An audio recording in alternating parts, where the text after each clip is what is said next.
আপনাদের সাথে কিছু কথা বলতে চাই। আমি আসলে কখনোই চাই নাই যে মানুষটা পৃথিবী থেকে চলে গেছে সেই মানুষটাকে নিয়ে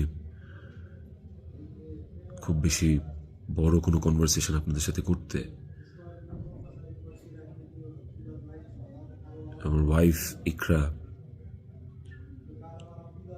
ওই যেহেতু এই পৃথিবীতে নাই, ওরে নিয়ে এত ক্লিয়ারিফিকেশন, ওকে নিয়ে এত কনভারসেশন আমার কাছে মনে হয়েছে যে দরকার নাই। আমি বরাবরই আমার সংসারের ব্যাপার, আমার ঘরের ব্যাপার আমি ঘরে রাখতে পছন্দ করি। সেই জায়গা থেকে ওর মৃত্যুটা এমনিতেই আমাকে যে ট্রমা দিচ্ছে, ওর মৃত্যুটা আমাকে আসলে মানে পাথরই বানায় ফেলছে একরকম। এগুলো নিয়ে আমি আসলে কথা বলতে চাই নাই, কিন্তু আমার কাছে মনে হয় যে আপনারা গল্পের একটা পাতা পড়েই পুরো গল্পটাকে জাজ করতেছেন। একটা পৃষ্ঠা পড়েই পুরো গল্পটা সম্পর্কে আপনারা আপনাদের মনের মতো করে যা খুশি বলতেছেন। পাতার এক পাশ পড়ে আরেক পাশ পড়বেন না, এটা তো হয় না, তাই না? আর আমি আসলে কোনো কিছু প্রপারলি গুছায় বলার মতো স্টেটে নাই, পরিস্থিতিতে নাই।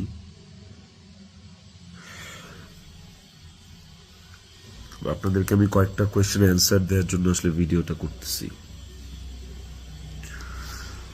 যে প্রশ্নের উত্তরগুলি আপনাদের কিছুটা হলেও কনফিউশন দূর করবে।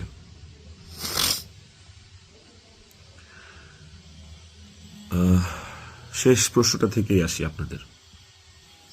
আমি এই ভিডিওতে সবকিছু ক্লিয়ার করব, এভরিথিং।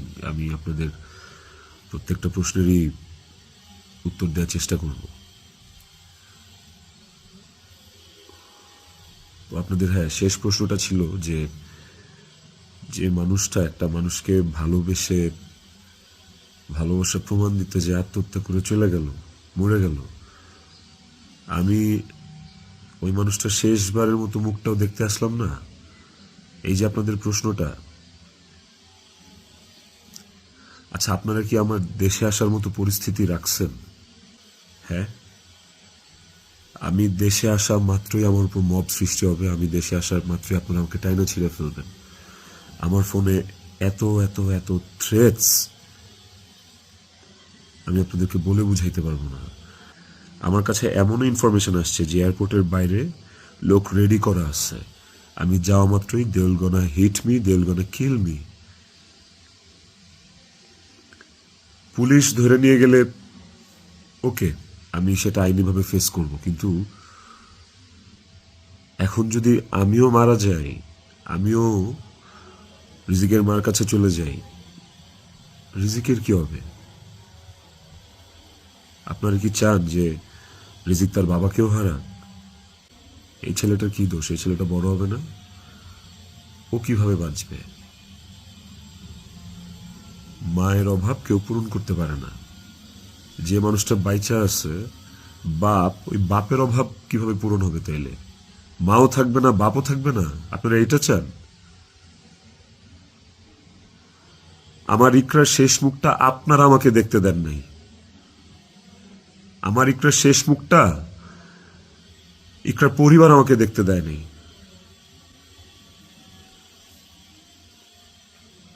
16 বছর সংসার করছি, 16 বছর একটা শত্রুর সাথেও যদি কেউ এক ছাদের নিচে থাকে, সে মারা গেলে তার চেহারাটা দেখার জন্য ছটফট করে মানুষ। আর আমার বউ ছিল, আমি ভালোবাসা তার বিয়ে করছি, ওই মানুষটা মারা গেছে, তার শেষবারের মতো তার চেহারাটা আমি দেখবো না?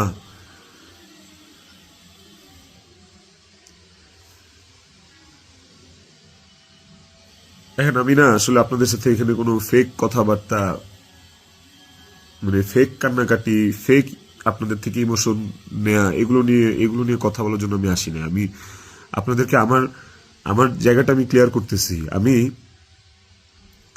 নাম হয়ে গেছি।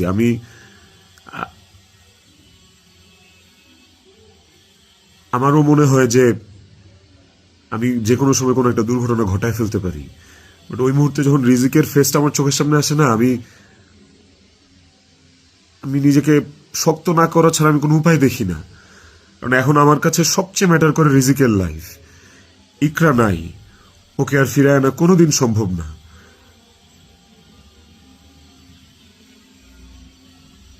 আমার কাছে এখন সবচেয়ে বেশি প্রায়োরিটি হচ্ছে রিজিকের জীবনটা। আপনারা না রিজিককে ভালোবাসেন, আপনারা না রিজিককে নিয়ে অনেক কনসার্ন। এই যে এত এত গালি আর হেট্রেড আমাকে নিয়ে, এত কিছু, সবকিছুর অ্যান্সার আপনাদেরকে আমি দিব। তার মধ্যে একটা জিনিস আমাকে একটু হলেও স্বস্তি দিছে, সেটা হচ্ছে যে আপনারা রিজিককে নিয়ে অনেক কনসার্ন। তাহলে রিজিক তার বাবা হারাইলে আপনারা খুশি হবেন? আপনাদেরকে আরেকটা কথা বলবো, সেটা হচ্ছে যে আপনারা অনেকেই বলতেছেন যে এদিকে বউ মারা গেছে অথচ আমি আসতেছি না, নেপাল থেকে আসতে কয় ঘন্টা লাগে, নেপাল কি মঙ্গল গ্রহে নাকি, অনেক অনেক কথা বলতেছে। কন্টেন্ট ক্রিয়েটাররা ভিডিও বানাইতেছে যে নেপাল থেকে আসলে 1 ঘন্টা লাগে, এই লাগে সেই লাগে। ভাই, আমি নেপালে 18 বার আসছি, আমি জানি নেপাল থেকে যেতে কতক্ষণ লাগে। কিন্তু নেপাল থেকে বাই রোডে বাংলাদেশে যাওয়ার কোনো সুযোগ নাই। ইন্ডিয়া হয়ে বাই রোড যাওয়া যায়, সেটাও লুকায় টুকায় যাওয়া যায়, অথবা ইন্ডিয়ার ভিসা থাকা লাগে। কিন্তু যেদিনের ঘটনা, সেদিন আমি এমন কোনো চেষ্টা বা প্রয়াস বাদ রাখি নাই যে নেপাল থেকে বাংলাদেশে যেন আসা যায়। সেটা বাংলাদেশ নেপাল ডিরেক্ট ফ্লাইট হোক, ছিল না। ট্রানজিট ফ্লাইট ছিল না, একটা ট্রানজিট ফ্লাইট ছিল, ওইটার টাইম, আর ওইটাতে আসলাম, ওকে পরের দিনই আসতে হইতো। তারপর আমি বিজনেস ক্লাস ট্রাই করছি, যে কোনো ট্রানজিট ফ্লাইটে বা নেপালের ফ্লাইটে কোনো বিজনেস ক্লাস আছে কিনা। আমি অনেকভাবে চেষ্টা করছি যে সামহাও বাংলাদেশে আমি ঢুকতে পারি কিনা, বাট ওই দিন, যেদিনের ঘটনা, ওই দিন আমি কোনোভাবেই টিকিট ম্যানেজ করতে পারিনি। এটা হচ্ছে যেদিনের ঘটনা, সেদিনের কথা বললাম। আর এরপরের দিন আপনারা যে বলতেছেন যে শেষ দেখাটাও দেখলাম না, আসলাম না, এই না সেই না, আমি টিকিট কাটছিলাম। কারণ ওই টিকিটটা ছাড়া অন্য কোনো টিকিটে আসলেও আমাকে দেরি করে আসতে হইতো। সো সবচেয়ে ফাস্টেস্ট টিকিট ছিল এটাই, বাংলাদেশ বিমানের কাঠমান্ডু টু ঢাকা, বাংলাদেশ বিমানের কাঠমান্ডু টু ঢাকা। দেখেন এখানে লেখা আছে 1 মার্চ, এই যে 1 মার্চ। আমি টিকিট কেটে ইমিগ্রেশন পার করেও চলে আসছি। তারপরে যেটা হয়েছে, আমার কাছে ইনফরমেশন আসছে যে এয়ারপোর্টে এভরিথিং ওয়াজ রেডি। আমি ঢুকা মাত্রই আমাকে হিট করবে বা আমাকে পুলিশের হাতে পড়ার আগেই আমাকে যা করার করবে। তো ওই অবস্থায় তো আমি দেশে ঢুকবো না। এবং এর সাথে শুধু আমার কাছের মানুষজনই যে জড়িত তা না, আর অনেক মানুষজন জড়িত। আমি পুরোটা না বলি, কাউকে ছোট করতে চাই না বা কাউকে আমি এখনই দোষ দিতে চাই না। তো আমি যখন বুঝতে পারলাম যে আমি দেশে আসা মাত্রই আমার উপর অ্যাটাক হবে এবং এটা হিতের বিপরীত হবে, এবং এখন মব হলে যেটা হয় যে পুলিশও আসলে অনেক সময় নিরুপায় হয়ে যায় সিচুয়েশনে, ওই জিনিসটা অ্যাভয়েড করার জন্য যে আমার কিছু হইলে এখন আমার ছেলের কী হবে, আমার ছেলে তো আমার পথ চেয়ে বসে আছে, ওই ব্যাপারটা যখন আমি জানতে পারি, ক্লিয়ারিফাই হই, তখন আমি ইমিগ্রেশন ক্রস করার পরেও আমি অফলোড হই। দেখেন এখানে রিজেক্টেড লেখা আছে, অফলোড হওয়ার। তো এই ছিল রিজন।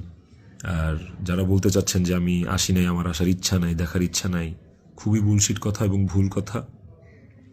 আমার বউ মারা গেছে, যার সাথে আমি 16 বছর কাটাইছি, যারা আমি ভালোবেসে বিয়ে করছি, যাকে আমি ভালোবাসছি, তার শেষ মুখটা আমি দেখতে আসবো না, এটা শুনতে পাইলেও বা এটা শোনার পরও আসলে আমার কলিজাটা কাঁপা ওঠে, আমার ছটফট করে। আমি যখন আপনাদের রিলস দেখি, আমি যখন আপনাদের ভিডিও দেখি যে কবরে শোয়ানো হচ্ছে, কবর খোঁড়া হচ্ছে, লাশের গাড়ি যাচ্ছে, ভাই আমি ঠিক থাকতে পারি না।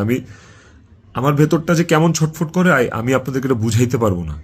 এইটা বুঝানোর সাধ্য কারো নাই, যার যায় সে বুঝে, বিশ্বাস করেন, যার যায় একমাত্র সে বুঝে, আর কেউ না।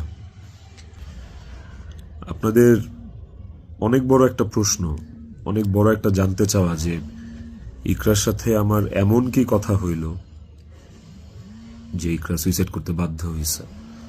ইকরার সাথে আমার ভিডিও কলে ইকরা এমন কি দেখলো যে ইকরা আত্মহত্যা করলো।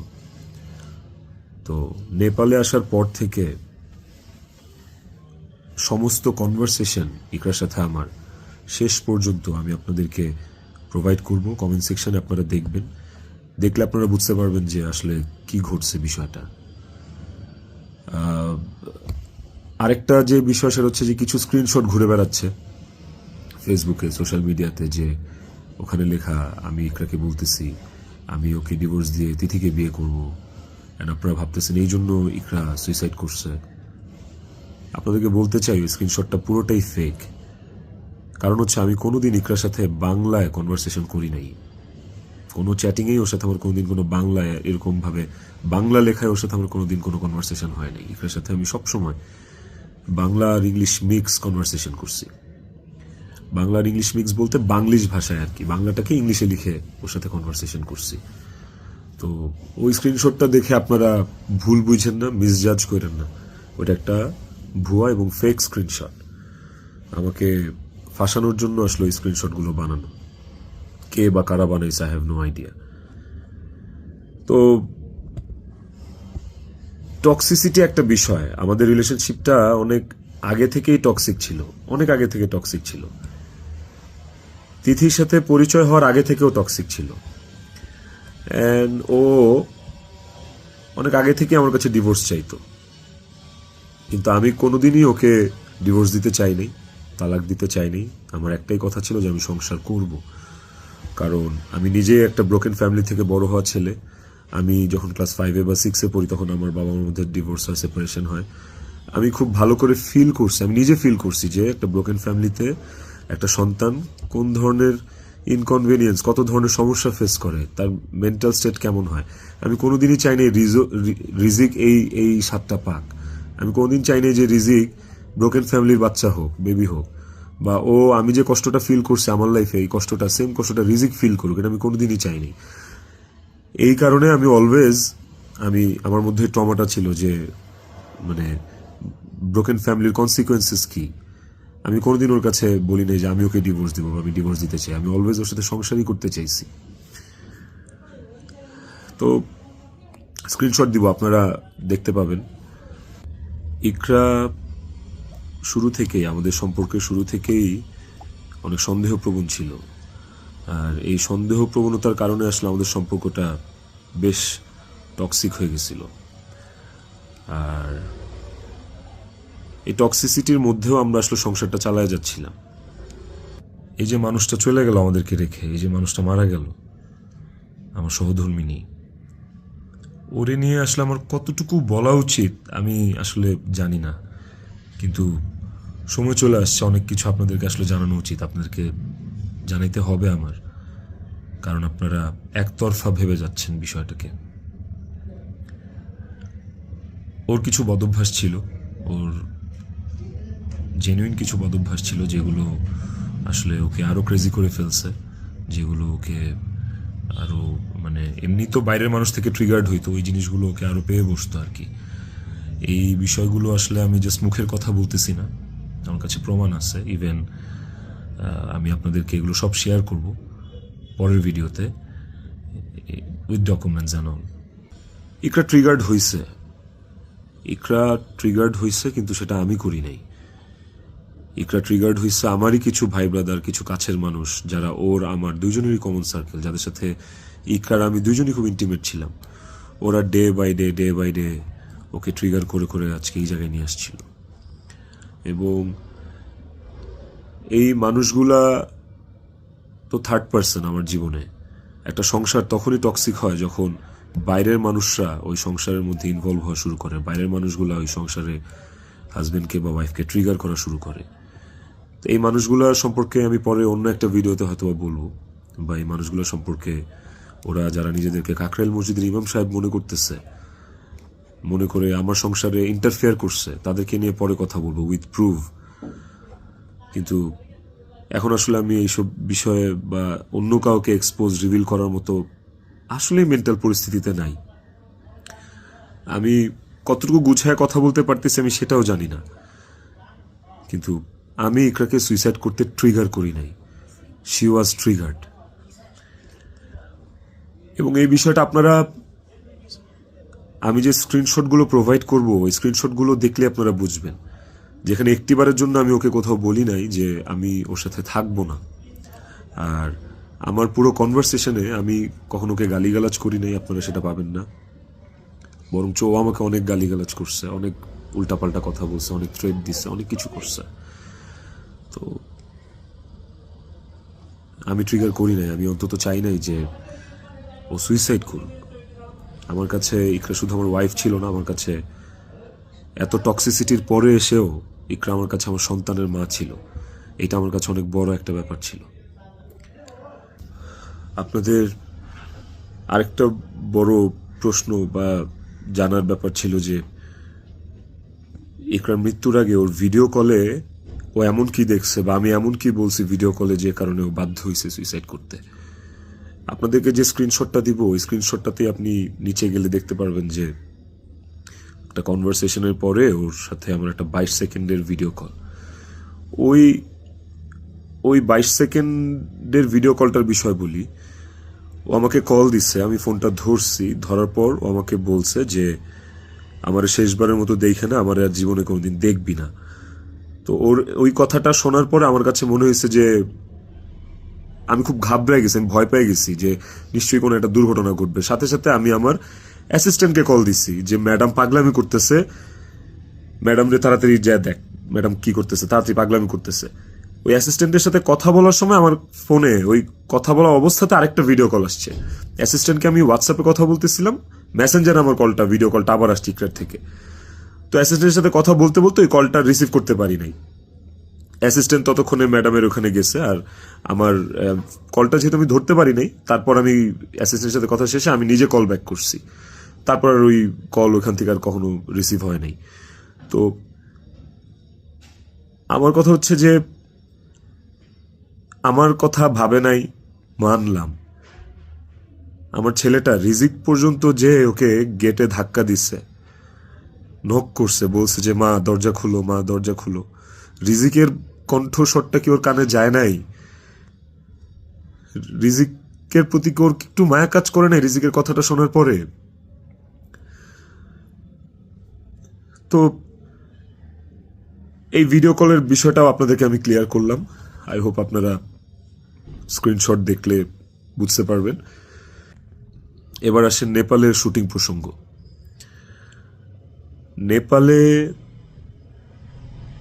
নেপালে কি আমি এই প্রথম জীবনে শুটিংয়ে আসছি?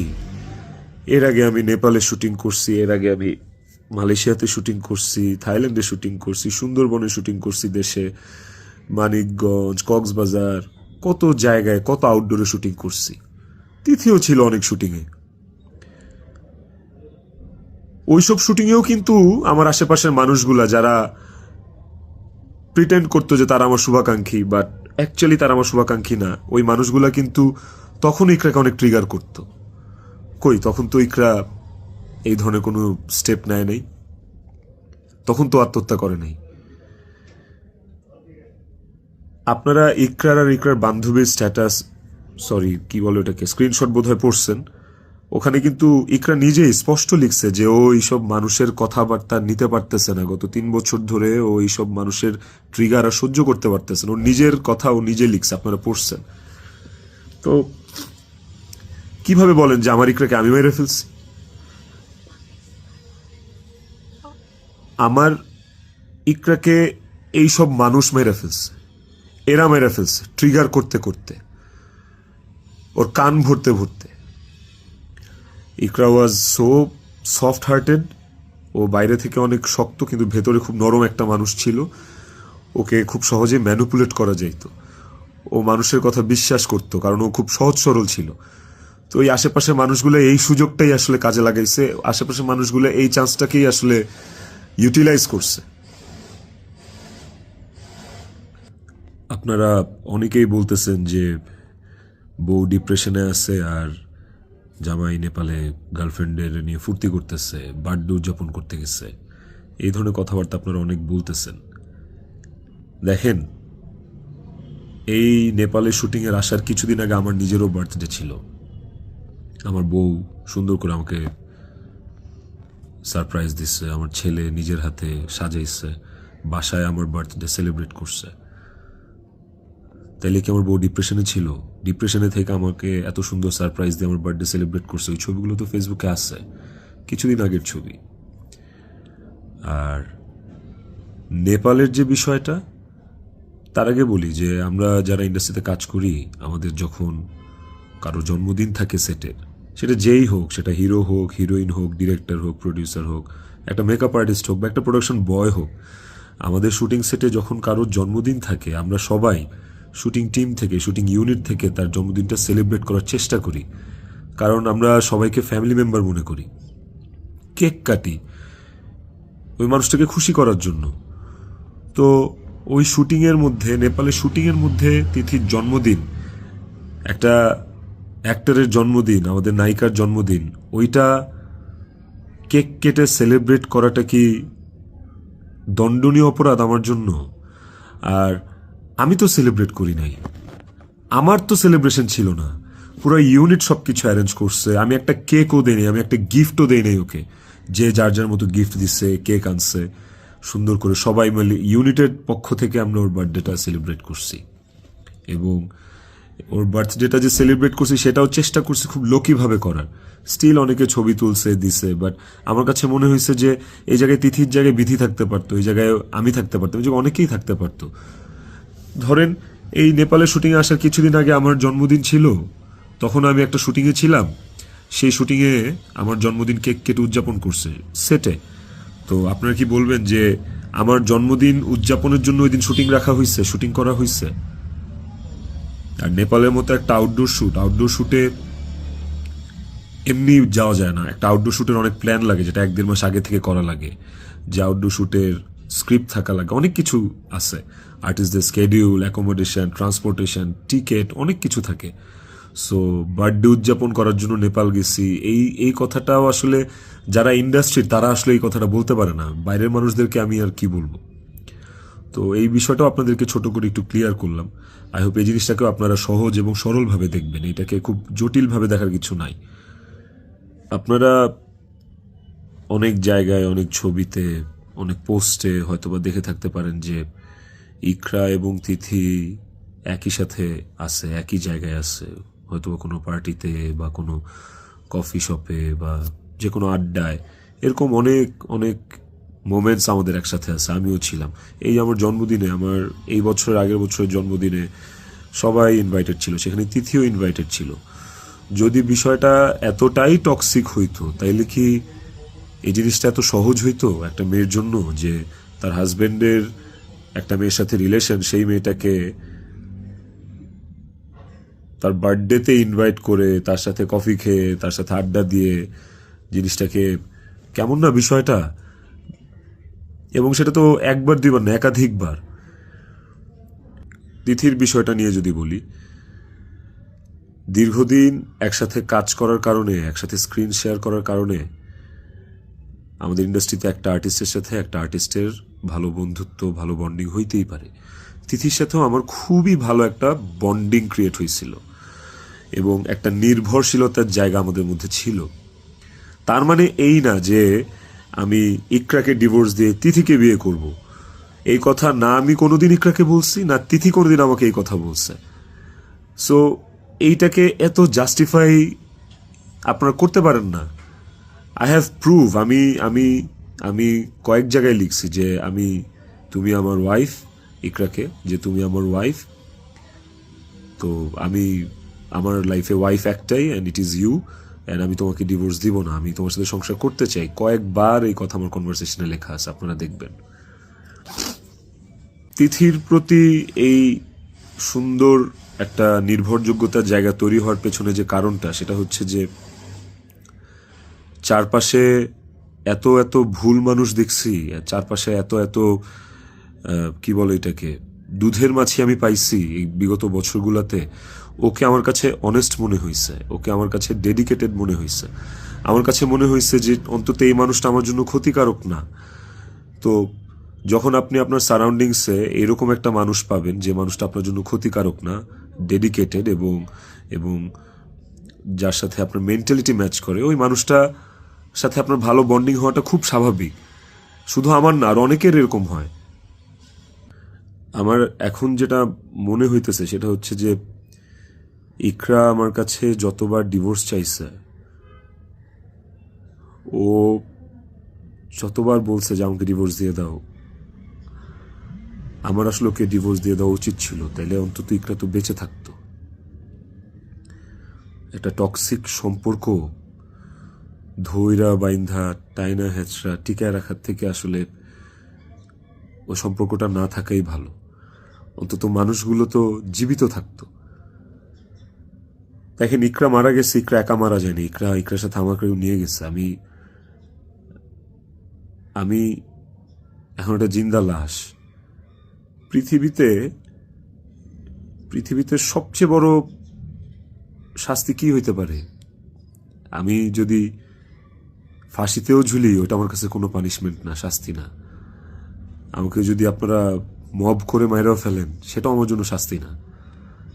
আমি আমার শাস্তি পায়া গেছি। এবং এই যে জিন্দা লাশ হয়ে বেঁচে থাকাটা, এটা আমাকে সারা জীবন বয়ে বেড়াইতে হবে। ওর অভাব আমার সারা জীবন ফিল করতে হবে।